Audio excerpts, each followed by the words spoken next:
खरं तर मला सकाळी 10:30 वाजता मी निघणार होते हेलिपॅडकडे, म्हणजे विमानतळावरूनच हेलिकॉप्टर टेक ऑफ होणार होतं.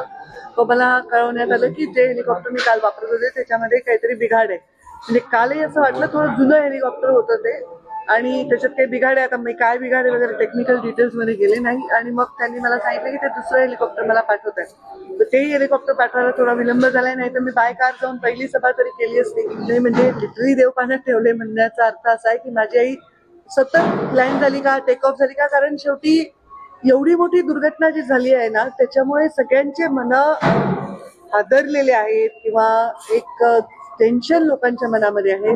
असंख्य कार्यकर्ते मेसेज करत होते, ताई विमान वापरू नका, ताई हेलिकॉप्टर वापरू नका.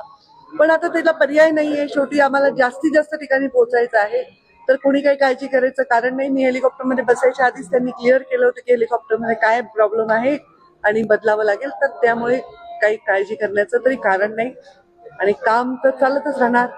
चरेवेती आम्हाला काम करत राहावं लागणार. उशिरा का होईना सुरू झाला.